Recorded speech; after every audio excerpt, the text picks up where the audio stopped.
¿Qué tal? Muy buenas tardes, es jueves y enseguida vamos a hablar de salud, no del COVID, que también la pandemia sigue ahí, pero saben que seguimos relajando medidas y que a partir del lunes no tendremos que pasar cuarentenas aquellos que tengamos la enfermedad de forma leve o asintomática, porque de hecho, explicaba hoy la directora de Salud Pública, no se nos van a hacer pruebas, únicamente se van a realizar pruebas a aquellas personas vulnerables, mayores de 60 años, embarazadas o personas que tengan alguna enfermedad crónica importante de base, y solamente también aquellas que padezcan síntomas graves. El resto pues lo pasaremos como pasamos las gripes, por ejemplo. Con todo, sigue subiendo la incidencia. Decía que no iba a hablar del COVID y aquí me tienen hablando seguido. De la salud que vamos a hablar hoy es de la salud de los animales, porque nos vamos a acercar, o se va a acercar más bien el Centro Veterinario Navia para darnos algunos consejos. Hoy no tenemos a Marcos, tenemos a Alicia, enseguida la saludamos.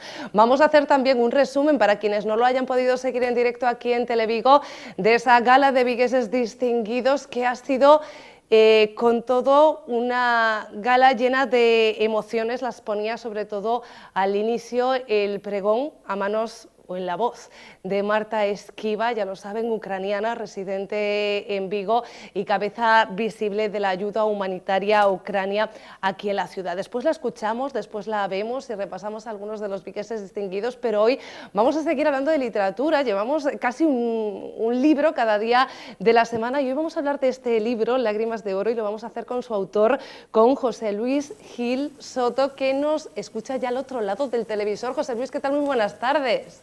Hola, buenas tardes. Encantado de estar con vosotros. Oye, lo bueno que nos ha dejado la pandemia, lo hemos comentado alguna vez, si hay algo bueno que podamos dejar es poder, por ejemplo, hablar con los autores cuando todavía no están en Vigo. Muchos hacéis gira y venís a presentar aquí, pero podemos utilizaros o hablar con vosotros pues cuando nos dé la gana. Sí, sí, es magnífico. Además, pues nada, la tecnología nos lo permite, pues adelante. Oye, aprovecho también para saber si te vamos a tener en la ciudad y cuándo, o cerquita. Uy, pues, me encantaría, depende un poco de la editorial y de la agenda, pero me encantaría. Lo tengo pendiente.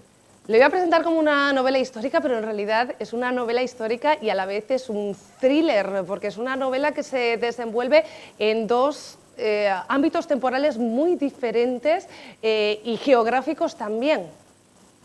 Pues sí, en realidad es la historia de un collar robado en 2019 y la operación internacional que abre la Guardia Civil para intentar recuperarlo me da pie para contar la historia de ese mismo collar 5 siglos atrás, cuando se encuentran esas dos grandes culturas que son la Inca y el Imperio Español.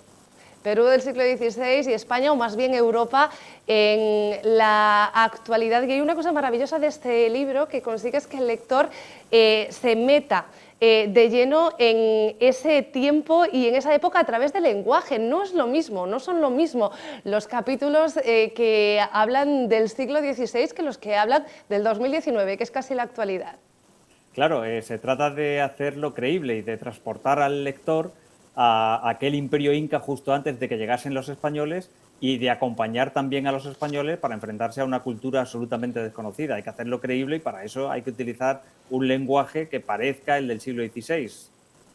Oye, que vamos a hablar, por tanto, de las dos partes de la novela, aunque van a confluir y confluyen en muchos sentidos, sobre todo a través de ese collar robado, un collar, por cierto, de valor incalculable. Ahora hablamos de él porque, bueno, hay mucho de esta historia y de esta novela que es ficción, hay muchas otras cosas que son realidad, pero viniendo al siglo XXI, iba a decir al siglo XX, está Rebeca, que es parte del grupo de patrimonio histórico de la Guardia Civil. Y ojo, que no solo nos descubres el pasado, sino que nos descubres pues un grupo de la Guardia Civil que a lo mejor no es el más habitual que salga en novelas. No, es verdad, no suele ocurrir, ¿no? Pero cuando se roba algún elemento patrimonial del medio rural, pues es la Guardia Civil quien interviene y en este caso el grupo de patrimonio histórico enmarcado en la UCO, en la Unidad Central Operativa de la Guardia Civil. Es algo que me inspiró la investigación de la Policía Nacional, que es diferente, pero se parece, cuando se robó el Códice Calistino en la Catedral de Santiago. Hay muchos personajes importantes e interesantes en esta novela. Si podemos hablar de una protagonista de la actualidad, es ella, y en la antigüedad, además de muchos personajes que sé que ha habido una gran labor de investigación, tenemos ahí a Francisco Pizarro, que te tengo que decir, a mí me ha parecido un hombre pues como muy contemporáneo, por aquello de luchar para inmortalizar tu nombre más allá de que ya tengas la vida resuelta. Pues sí, la verdad es que en realidad los hombres no hemos cambiado prácticamente nada, ¿no? Ha cambiado la sociedad, lógicamente los patrones de comportamiento son absolutamente diferentes, los del siglo XVI y los de ahora, pero sí, hay que explicar de alguna forma por qué Pizarro, que ya era un acomodado en Panamá en aquella época, por qué se lanzó a una cosa así, poniendo en riesgo su fortuna y su vida, y yo creo que además pues eso fue para inmortalizarse, era ya bastante mayor y sin embargo se arriesgó para obtener lo que ellos llamaban gloria. Atahualpa es, por ejemplo, un nombre de los que nos puede sonar de la historia inca y de la historia del colonialismo. A mí pocos más, no te vayas a creer, ahora algunos más desde que he leído este libro, y es porque esa historia quizá la tenemos, al menos aquí, de este lado del mundo, un poco más olvidada, y entiendo que en esa intensa labor de documentación que siempre tenéis que hacer los novelistas cuando escarbáis en la historia, ha tenido que ser mucho más complicado, porque no encontramos, o entiendo que no son tan accesibles la documentación de la época como otra de épocas posteriores y de Europa, ¿no?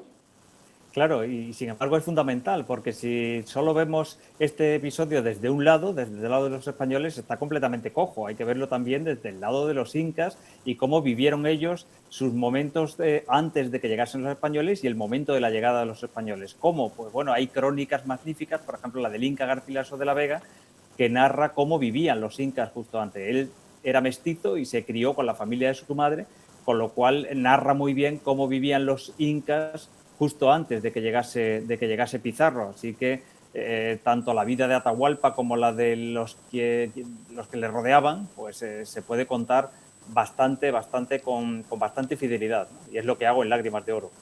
José Luis, mucha de esa cultura, de esa historia, se está reivindicando en los países indígenas. La colonización está denostada en esta época. Yo creo que es una corriente que era en cierto sentido lógica. ¿Cómo lo ves? O sea, tomando distancia de la novela, claro. Bueno, en realidad es curioso porque lo que se reivindica son sus costumbres, pero sus costumbres antes de su emancipación, antes de la independencia. Es decir, ellos no renuncian a la religión católica, no renuncian a su patrimonio, un patrimonio colonial español, no renuncian a ese tipo de cosas. No. Es decir, no quieren volver, o no están diciendo que quieran volver al siglo XVI, sino más bien a hace 200 años, ¿no? Y eso es muy curioso, es una parte bastante curiosa. Quizá porque en realidad el mestizaje que se llevó a cabo después de estos episodios fue bastante ejemplar, ¿no? Quitando episodios ciertamente de masacres y demás, que no hay que ocultarlos, no hay que ir a la leyenda rosa, ¿no? Huyendo de la leyenda negra, sino que hay que ir a un término medio.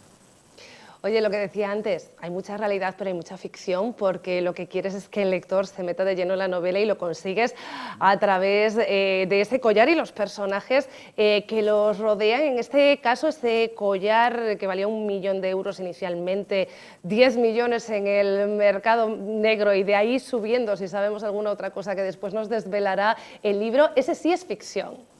Sí, el collar es de ficción, pero podría ser real, podría ser un elemento patrimonial robado en nuestros días en la España vaciada, ¿no? Así que en este caso es de ficción y me sirve como hilo conductor para contar el rescate más caro de la historia hasta el momento, que fue el rescate de Atahualpa. Así es que es de ficción, pero nos acompaña a lo largo de toda la novela y la hace mucho más entretenida de lo que sería una novela histórica pura, que ya de por sí sería bastante entretenida, porque el episodio de la conquista de lo que se llamaba el Perú, que no coincide con el Perú de ahora, ya es bastante novelesca.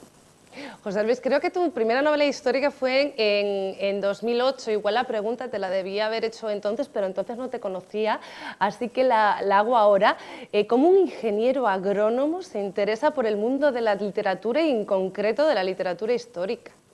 Bueno, yo creo que la literatura en realidad no tiene límites, ¿no? Y en este caso un ingeniero agrónomo, gran aficionado a la literatura, también puede documentarse y escribir una novela. En 2008 Yo no me había planteado hasta entonces ponerme a escribir, pero empecé ahí mi tradición de novela histórica. Esta es la quinta novela y la verdad es que hasta el momento no me ha ido nada mal y estoy muy satisfecho con el trabajo y nada, soy ingeniero agrónomo de vocación, pero también soy escritor de vocación y ahora la prueba es que estoy estudiando humanidades porque también creo que tengo una buena parte de fondo de letras, ¿no?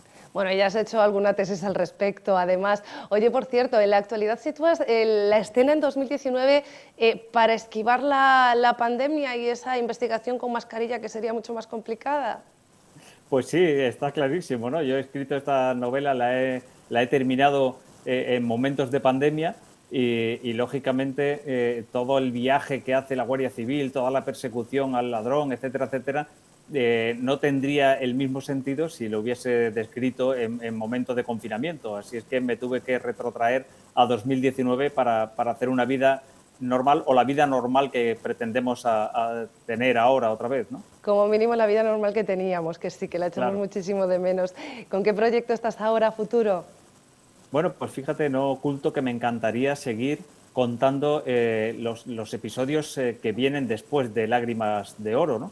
Pero tengo varias cosas, varias novelas históricas en el cajón, iniciadas y no desarrolladas del todo, y tiraré por una o por otra en función de cómo vaya teniendo documentación y cómo vaya teniendo ganas de escribir una u otra.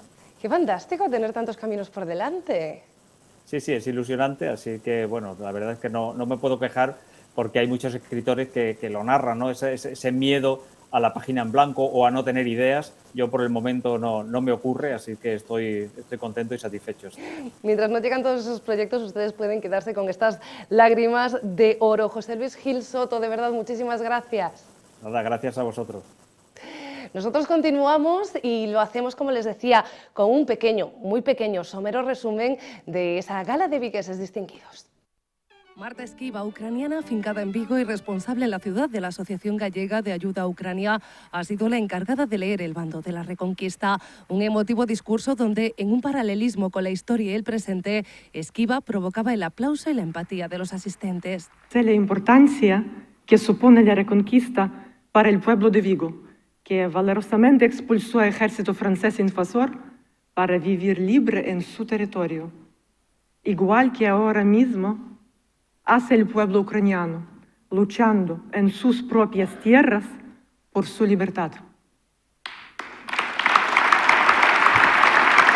Esquiva relataba la barbarie que viven sus conciudadanos, pero también el heroísmo, la resiliencia y la solidaridad, y pedía una vez más, como ha hecho en innumerables foros el presidente del país, el cierre del espacio aéreo ucraniano. Ahora los ucranianos solos están escribiendo historia de Europa moderna y depende de todos nosotros que nuestros hijos están orgullosos después de leerle en los libros de texto. Por esto pido con voz alta, por favor, cerrad el cielo de Ucrania. Please, close the Ukrainian sky. Referencia también del alcalde de Vigo al pueblo ucraniano. O noso alento e o noso ánimo. Estamos do lado do povo de Ucraína, que sofre e está a ser masacrado polos exércitos asesinos de Putin. Non valen medias tintas. Hai que tomar partido na condena e na acción, ao lado de un povo libre, Ucraína, que quere seguir con a súa autonomía e seguir trazando a súa propia senda de liberdade.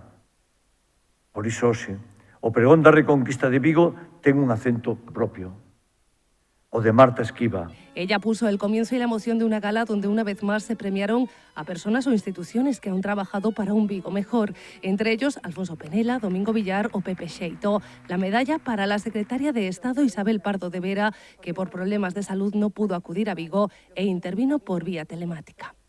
Coincido con el alcalde en que entre todos hemos sacado a Vigo del aislamiento ferroviario y aunque siempre tenemos que pensar en lo próximo que toca por hacer y en los proyectos de futuro, vale la pena que nos detengamos un momento a pensar en el presente y en el futuro. En Vigo tenemos ya trenes a Madrid en poco más de 4 horas y pronto los tendremos a poco menos de 4 horas. Estamos cumpliendo promesas que se hicieron a principios de siglo.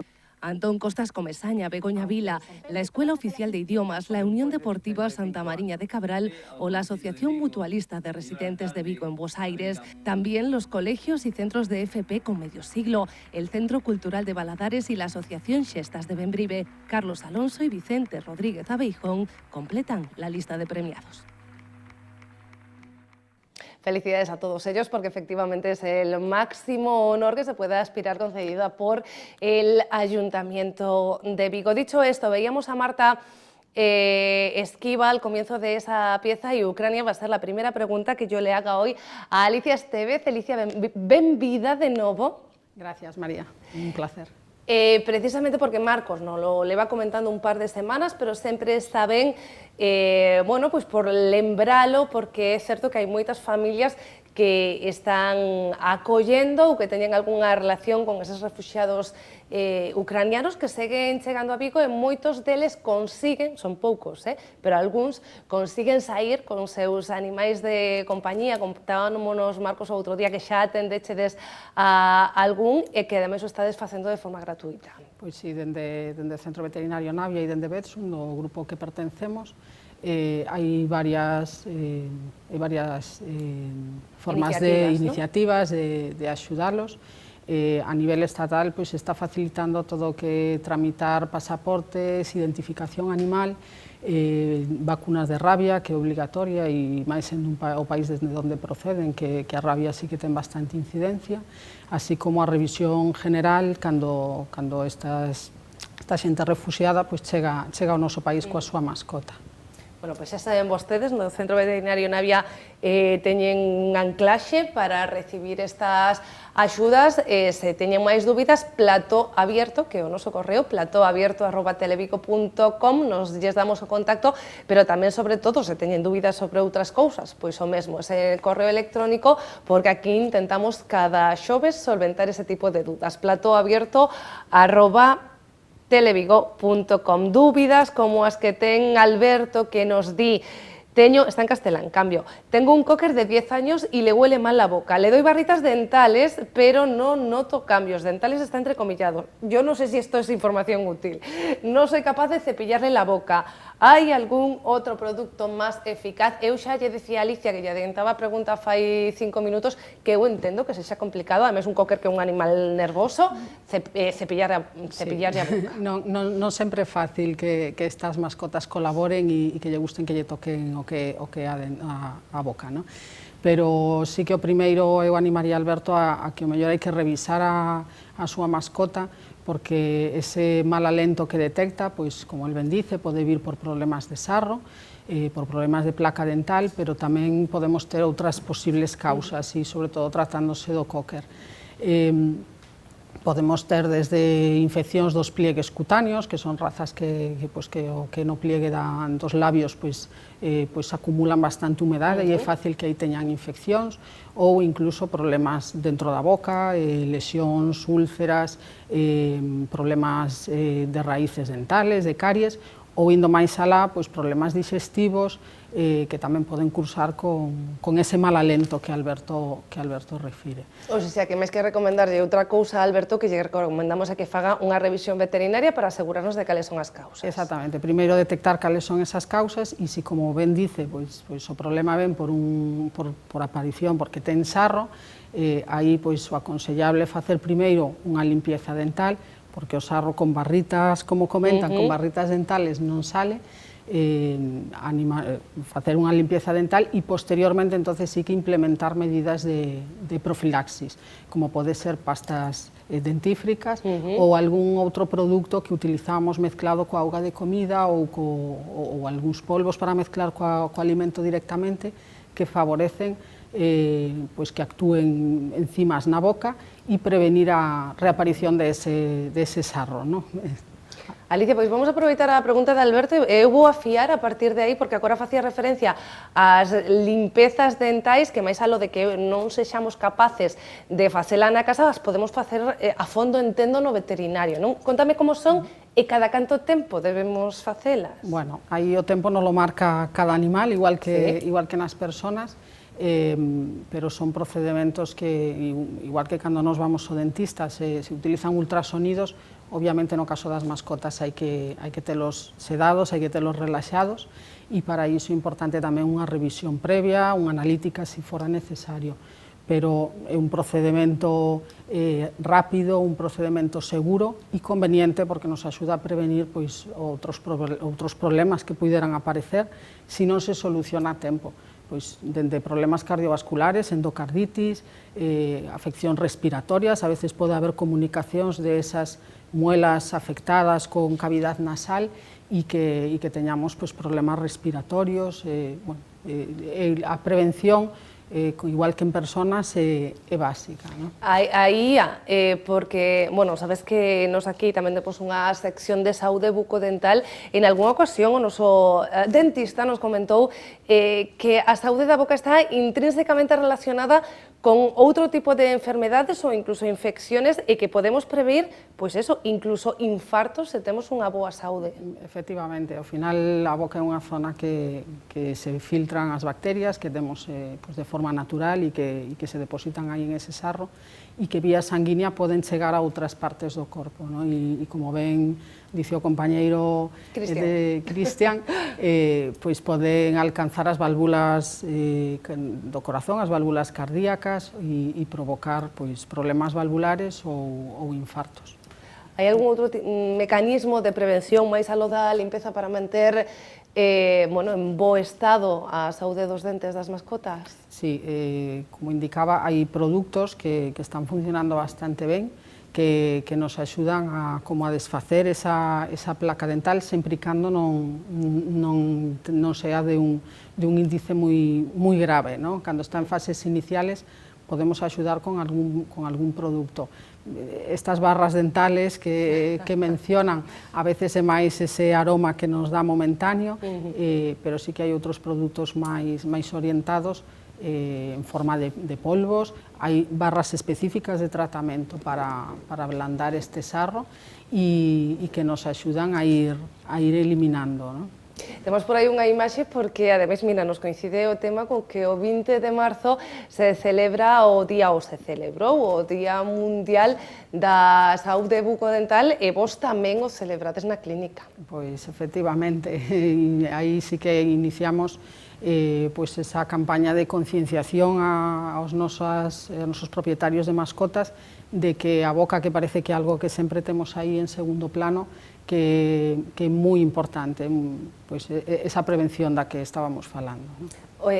Cando falamos de persoas, sempre nos din, bueno, de persoas, sí, de humanos, sempre nos din aquilo de evitar doces, comer entre horas, e que isto cos cans e coas cadelas xa non o deberíamos facer, non? Xa de por sí non deberíamos facelo, e despois que tamén, dependendo da alimentación, tamén pode favorecer que teñamos máis restos de comida, pois eses animales que tenden a comer máis comida blanda, pois alimentos caseiros, que sempre deixan máis restos, máis residuos na boca, que si posteriormente a esa alimentación non facemos un cuidado mínimo, como son estas pastas dentífricas que falábamos, pois ao final eses restos quedan aí como pasto de alimento, ¿no? Para esas bacterias que temos na boca. Nos baseábamos, elevamos toda a conversa baseándonos en esa pregunta de Alberto. Él se refería a un can, a unha cadela, un can, en masculino. Entendo que a metade destos consellos os podemos extrapolar como mínimo os gatos, que son os animais de compañía máis habituais logo dos cans, non? Sí, o mellor non é tan frecuente, pero sí que os gatos sí que teñen bastantes problemas de gingivitis, de gingivostomatitis, e moitos deles asociados tamén coa presencia de sarro. Entonces, non é tan fácil, se explorar, comentabas, que manipular a boca de un can non é fácil, imagínate nun gato, ¿no? Ahora que sabes por experiencia... Na miña non, xa te digo que ela non ia deixar que lle abríamos a boca. Pero igualmente de importante incidemos pois nas dúas especies, sí. Alicia Estévez, Centro Veterinario Navia, como sempre, moitas grazas e moitas veces. Moitas gracias pola invitación. Ela moitas veces non o di, que lle custa vir ata o plato. Grazas, de verdade. Señoras, señores, ata aquí chegamos, non? Son as 3:02, despedímonos, ata mañá, un bico.